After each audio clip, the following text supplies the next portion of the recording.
Man, welcome, good morning. It's good to see you. I'm excited about today. I have a question first for you. I'm going to pose it 2 different ways, though, to get us thinking before I read our passage for today. First thing I want you to think about, just for a minute, and share with the person next to you, is when I say the word treasure, what's the first thing that pops in your mind? First thought, treasure. All right, if anyone's willing, would you yell out what you first thought of? Say again, what? Say it again? Pirates? I had that thought too. What? Oh, treasure hunts, okay. Anybody else? Allie? Gold? Yeah, I thought of Scrooge McDuck's money bin. I asked my wife and she said, what really matters to you? She's better off than me right now. So think about it a little bit more. So we're talking about treasure day. If you open it up, if you want to grab a Bible, you can. We're going to be in Matthew 6, 19 through 24. Treasure. But like what she was thinking about, when you think about treasure, I think we're trying to go to is when your mind is untethered, when you can think about whatever you want to think about, what do you think of? What occupies your mind? What occupies your thoughts? What drives you? When you can do whatever you want to do, think about whatever you want, what do you think about? I won't make you share that with anybody. I just want to get us thinking, okay? I'm going to read the passage. Matthew 6, 19 to 24, and I love what happens in this room regularly is that listen for words that jump at you. What is repeated? If you did have a pen, you'd be circling those things. What were repetitive, right? This is an oral culture. So they say things out loud, so repetition is important. So I'm just going to read it and then tell you where we're going today. Verse 19. Do not store up for yourselves treasures on earth, where moth and rust destroy and where thieves break in and steal, but store up for yourselves treasures in heaven, where moth and rust do not destroy and where thieves do not break in and steal. For where your treasure is, there your heart will be also. The eye is the lamp of the body. If your eyes are good, your whole body will be full of light. But if your eyes are bad, your whole body will be full of darkness. If then the light within you is darkness, how great is that darkness? No one can serve 2 masters. Either he will hate the one and love the other, or be devoted to the one and despise the other. You cannot serve both God and money. People of God is the word of God. So it's funny as I'm reading this, it kind of feels a little scattered to me when I'm first reading it. So we're talking about treasure, and then I'm talking about my eye and light, and then I'm talking about masters. What is Jesus doing? Where is he going? It feels a little disconnected to me. So in my mind, as we're going today, I think what we treasure impacts what we see, how we see, and then there's an obvious obstacle for most of us. I think that's where Jesus is going to kind of take us. But before we do, I keep reminding myself of this. So if I'm reminding myself, I remind you as well. Oftentimes we read the sermon, read our Bibles like Twitter, right? Heard a guy say this, and I liked it. So like last week, Kathy had 3 tweets on giving to the needy, prayer, and fasting. And we can pull those things out and think we deal with them individually, but that's not what Jesus is doing. Jesus has a modern day Twitter thread.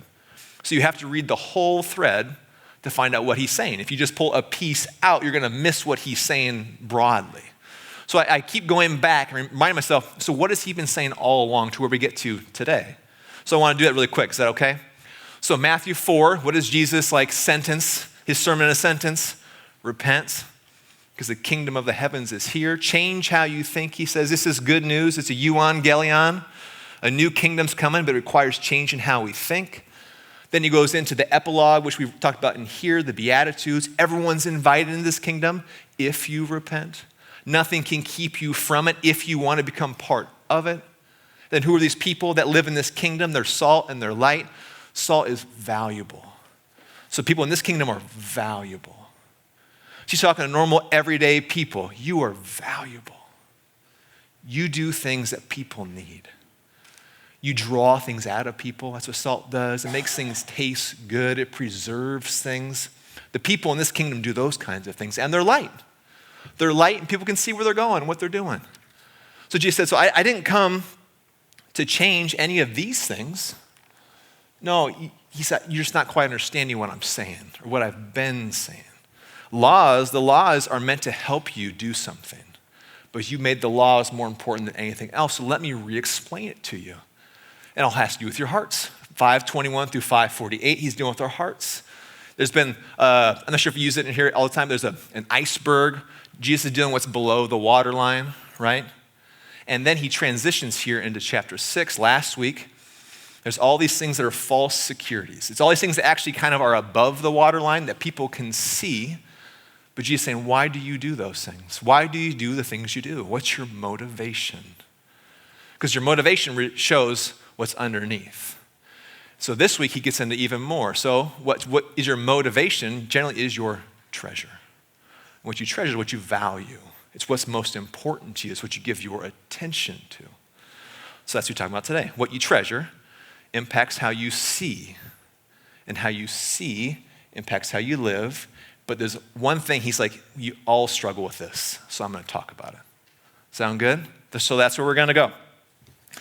So I'm just going to start reading. We're going to start in the first section, 19 through 21. We're just going to break it down, work piece by piece, okay?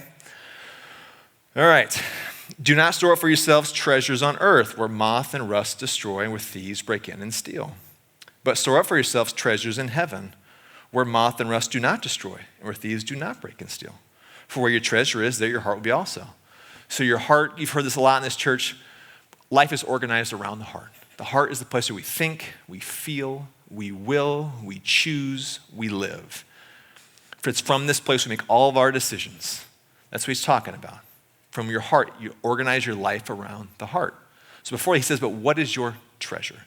And what's weird to me is it sounds like Jesus is saying, there's almost two worlds. There's the world you currently live in. Don't save stuff here. Save stuff later. But if I just save stuff till later, that doesn't impact how I live now.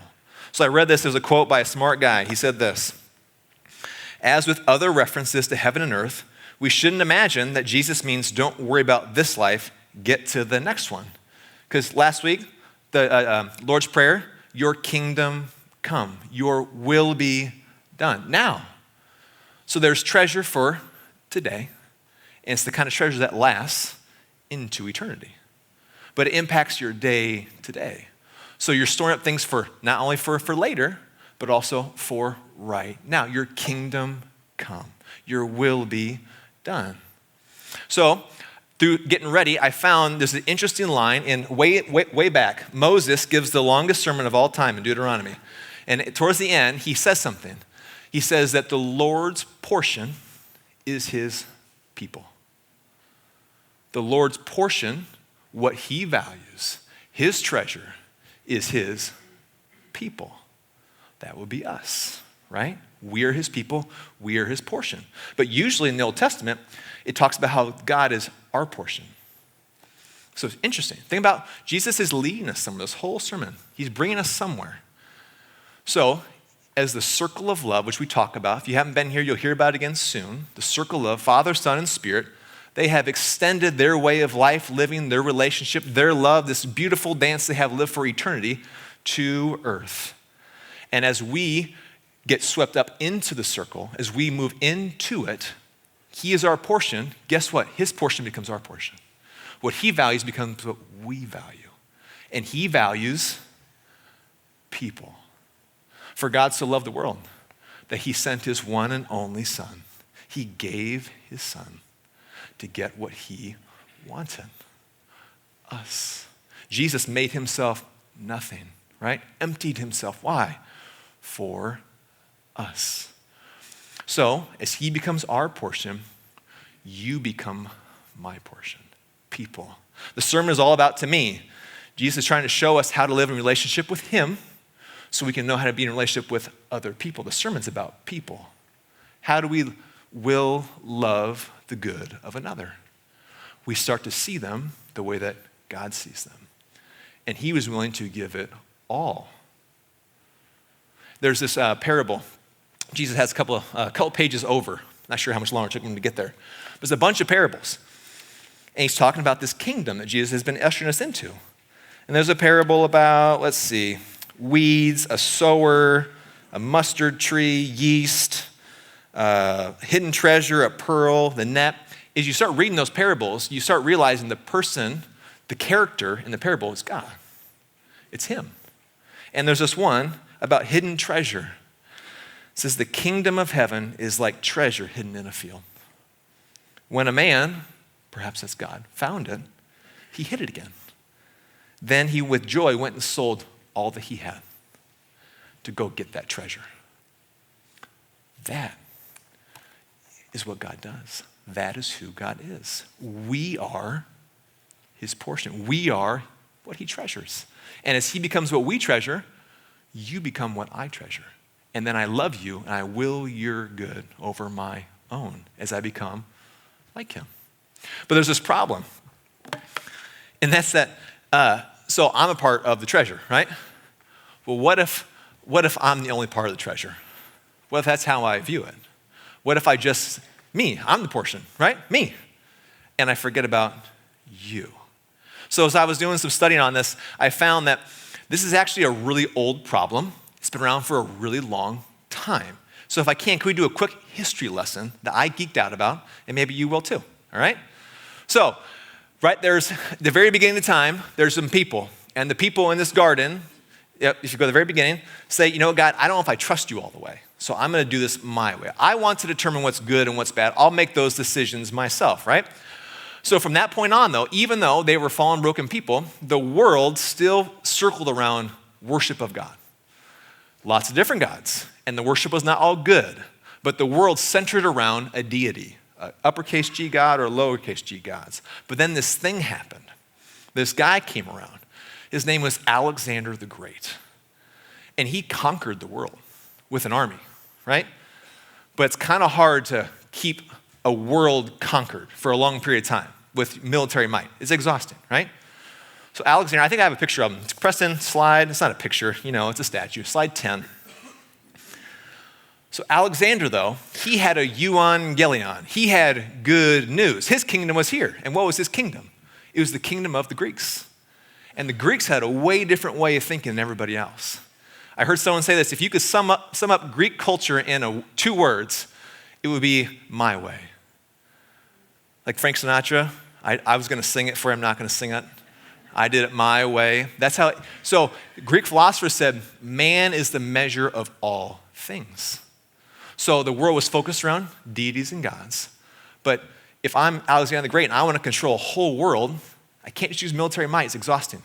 But if I can change how you think with my own good news, well, you will live in my world without even knowing it. So they did some things, this Greek culture. So I have another slide number 9.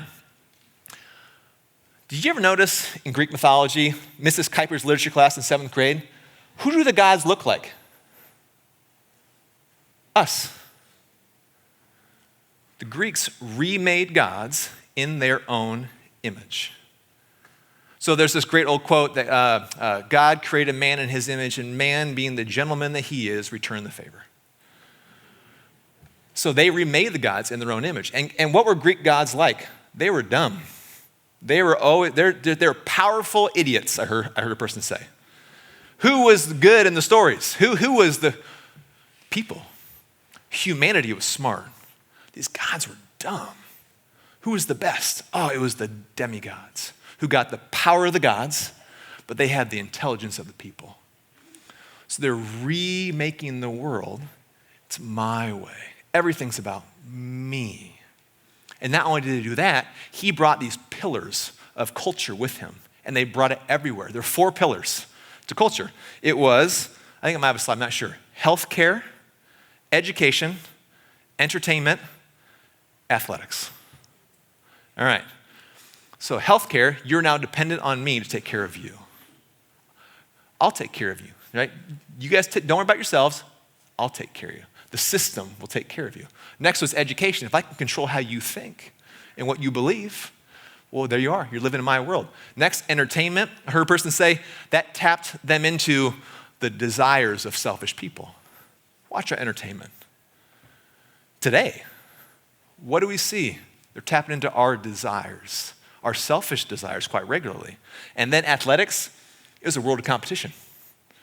Tribalism, me versus you, my team versus your team. I heard a person say this: watch our election cycle. Is this our world today? We'll fight about healthcare, education, driven by our media, and we're really, really competitive. This is the world we still live in. So what he did several thousand years ago still impacts me today. So if those are things that, if I treasure me, if I'm most important, right? If I'm the portion and no one else is, and you mess with my things, what do? I fight, because it's mine. It's got to be my way. So Jesus says, that's an impact how you see the world.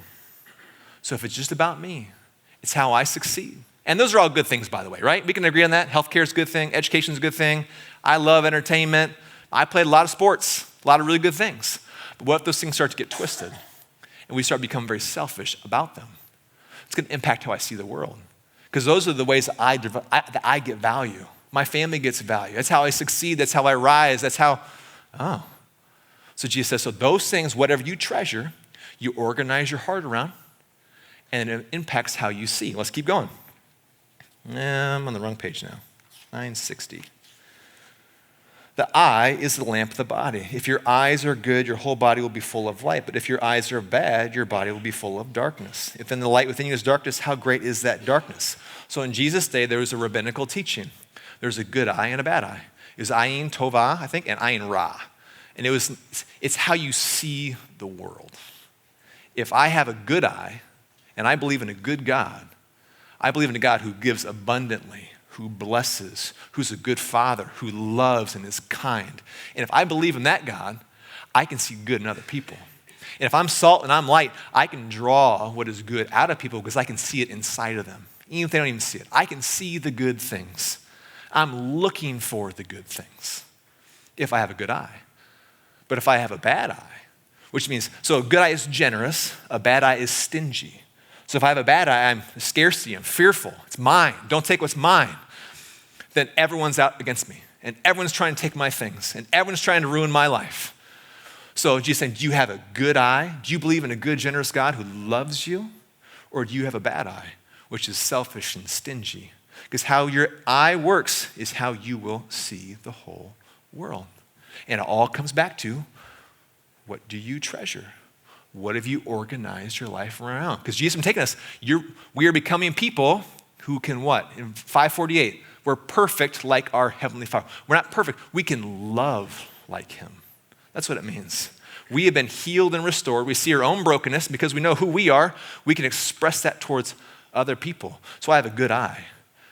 So I'm willing to hang with you for a long time in life because I think maybe, just maybe, I believe in a God of second, third, fourth, fifth, sixth, seventh, 8 chances, and I will hang with you because I see good in you. You ever had somebody call out the good in you? Notice the really good things, like salt, and just draw it from you? Whew. Those are the people that change your whole life. There's an author who said, I said to people all that, she had a therapist tell her that people are generally doing their best. Do you believe that? She said people want to be good at things. People want to be well thought of, generally, right? You would like to be good at something. People are generally doing their best. And the author who heard that said, no, they are not. They are not doing their best. Gave lots of examples.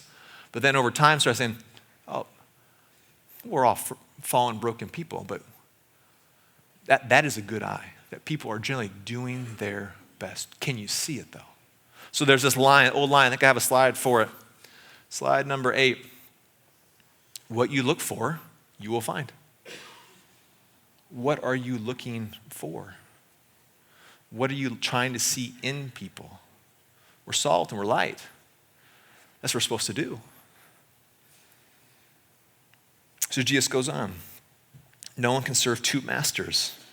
You'll hate the one and love the other, or be devoted to the one and despise the other. You cannot serve both God and money. So the word there is mammon.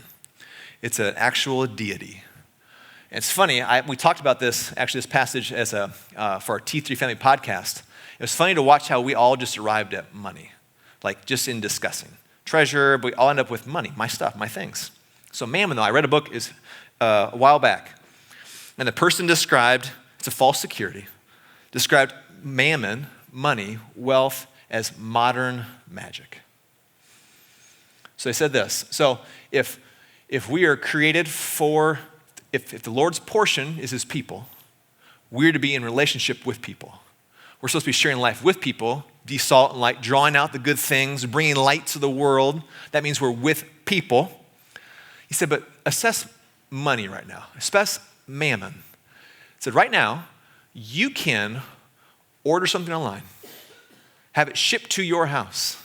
It arrives at your door. That's magic. Really? That's magic. And if I don't like it, I can box it back up and ship back. And I did not interact with one person.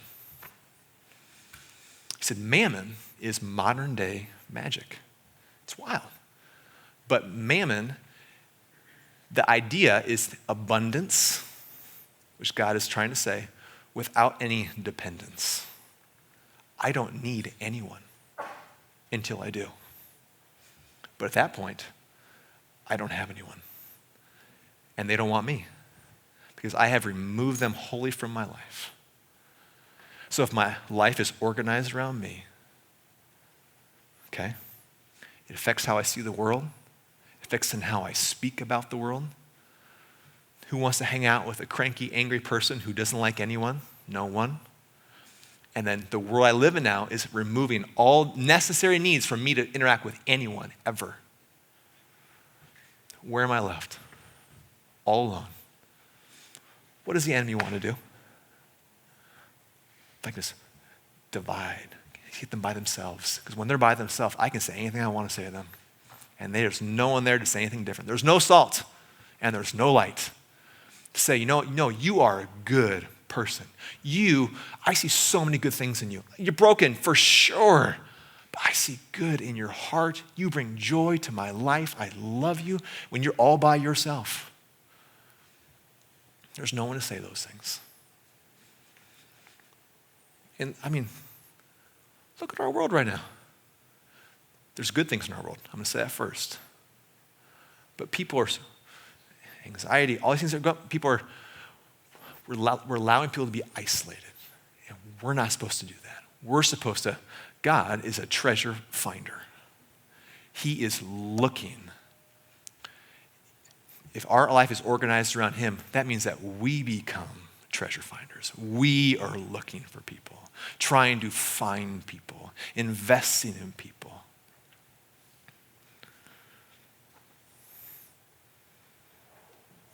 I thought I had a story. I don't think I do. So I've just been thinking I always worry about the application. What do we do with this? One, I'm going to say you got to keep reading the sermon. The Lord is doing a good work in all of our hearts. But this week, I've been trying to do this. It's fun when you get to prepare sermons, you think about it a lot more. Take an inventory. What do I value? Where do I give my attention? Where do I spend all my time? When I can think about anything, do anything, what do I think about? What do I treasure, right? And then this week, would you be salt? Could we draw out good things? Wherever you go, find a person. Like right now, we're going to pray tonight, actually. That's what we're going to do. We're going to pray. And I hope a person comes to your mind. That's my prayer. And that person is made in the image of God. And they are his portion. He wants them. But for whatever reason, it's always mind-boggling to me. God invites us into this and asks us to do these things with him. So this week, would you be salt? Would you draw out something good? See something good and draw it out. Sound good?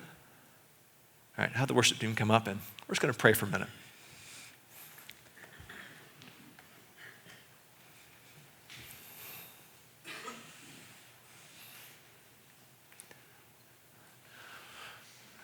God, I love your, man, we just want to be salt and light. In a world full of people who desperately need to know that you love them, that you are with them, that you are for them, even though you know all the stuff about us and about them and all the ways that we have hurt and we have harmed, yet we are still your portion. We're still your people.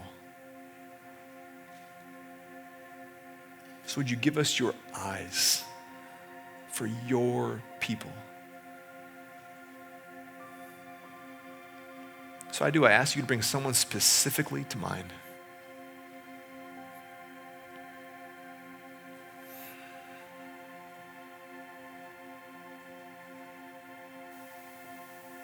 That you want us to pursue with you.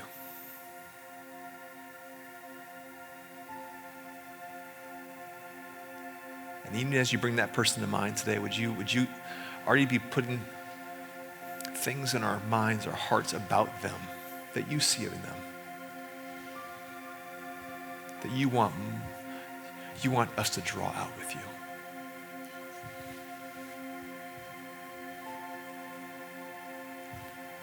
Man, I love your invitation to partner with you.